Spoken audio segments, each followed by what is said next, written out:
వ్యక్తమవుతోంది. టెలికాం ఇండస్ట్రీలో sensation create చేసిన జియో ఇప్పుడు మొబైల్ ఫోన్స్, ఫ్యూచర్స్ ఫోన్స్ విషయంలోనూ తన ముద్ర వేయబోతోంది.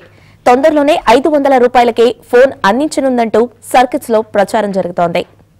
జియో టారిఫ్ల దెబ్బకి డేటా వార్ కన్జ్యూమర్స్ కి బాగా కలిసొచ్చింది.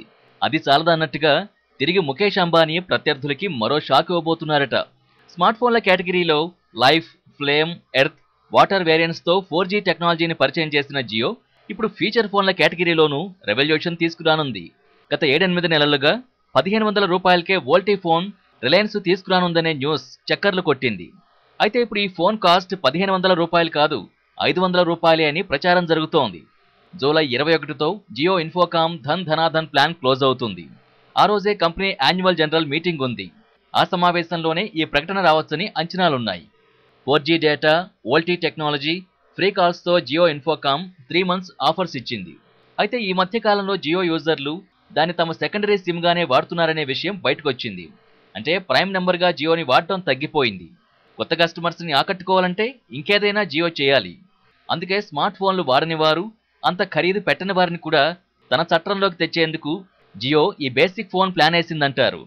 2G స్పెక్ట్రంపై ఫోన్లని వాడుతున్న వారిని ఏకాఏకిన 4Gకి మార్చాలంటే ఇలా తక్కువ రేటు ఫోన్లతోనే సాధ్యమని జియో ఆలోచన. ఇప్పటికే 4G బేసిక్ ఫోన్ల కోసం 18 నుంచి 20 మిలియన్లు అంటే దాదాపు 2 కోట్ల ఎంక్వైరీ ఆర్డర్లున్నాయట. ఈసారి ఈ కస్టమర్ల బేస్ని ఎక్కువగా గ్రామీణ ప్రాంతం నుంచి పొందాలి అనేది Jio plan. Aggressive tariff, cheap రేట్తో మాస్ మార్కెట్ని కొల్లగొట్టడం ప్రస్తుతం జియో ఇన్ఫోకామ్ టార్గెట్.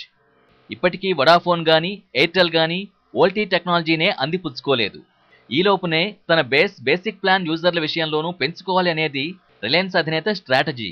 ఇప్పటికే 4G టెక్నాలజీ ప్రొవైడర్స్లో నెట్వర్క్ డౌన్లోడ్లో జియో నంబర్ 1గా నిలిచిందని ట్రాయ్ ప్రకటించింది.